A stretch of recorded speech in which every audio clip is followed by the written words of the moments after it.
Milwaukee County Judge Hannah Dugan calling the obstruction allegations against her lies. The new video we've just obtained from just days before her high-profile arrest.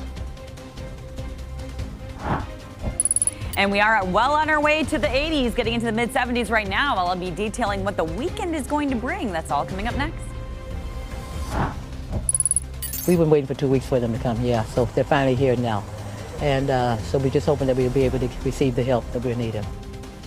Federal inspectors on the ground touring flood damage in southeast Wisconsin. The crews going door to door conducting damage assessments this morning. Plus, that flooding forced the Wisconsin State Fair to close a day early. The sweet way they're making it up to fair lovers. We start here at 11 with breaking news. A Milwaukee County judge accused of helping an undocumented migrant evade immigration agents in her courtroom, now in her own words, calling those allegations against her lies. 12 News has just obtained Milwaukee police body camera video from 3 days before Judge Hannah Dugan's high-profile arrest at the county courthouse, an arrest that made national headlines. Right now, Dugan is facing federal obstruction charges. Let's get right to political director Matt Smith in the newsroom with that new video and the breaking details. Jaron, police were called to Dugan's home to address an unrelated threat that she had received, and during her conversation with police recorded on body camera, she addressed reporting at the time that she was under investigation by the FBI for helping an undocumented immigrant evade ICE agents. What I'm worried about is just the wackos that will believe this story, which is not true. I'm not being investigated by the feds. The FBI was not there. ICE was there. I directed them down the hall to the administrative offices.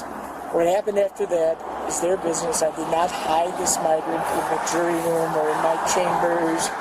I had him leave out the back door, which I do when the circumstances warrant it. And these are the circumstances that warrant it. I had a room of 30 people.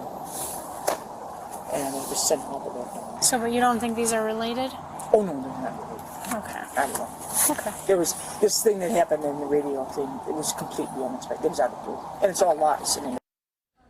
That body camera video first obtained by the Milwaukee Journal-Sentinel today. Other video obtained by 12 News shows Dugan prior to that hearing that morning talking with federal ICE agents. You see that there.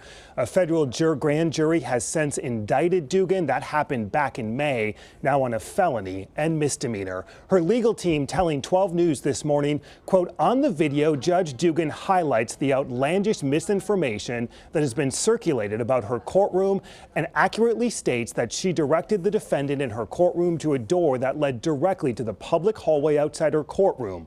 This video reinforces the facts that we have argued throughout this prosecution and shows what we believe to be the entire truth of this case. Jaron. And so, Matt, the federal case against Judge Dugan is ongoing. And we are now awaiting, Jaron, a decision from Judge Lynn Edelman on whether the case should be dismissed altogether. That decision is expected any day now. If he says the case should proceed, both the defense and prosecution have said they would like a trial to begin before the end of the year. All right, political director Matt Smith live in the newsroom for us with that breaking video and those late breaking details. Matt, thank you. Here's a timeline of this case. Dugan is accused of helping Eduardo Flores Ruiz evade immigration authorities in the courthouse back on April 18th. FBI agents arrested Dugan at the courthouse 1 week later on April 25th. A federal grand jury indicted her on May 13th. She pleaded not guilty to the obstruction charges on May 15th. That same week, her legal team filed a motion to dismiss the case. A judge, as you heard Matt report there, is expected to make a decision soon on whether her case will move forward. Right now, Dugan is suspended from serving as a judge.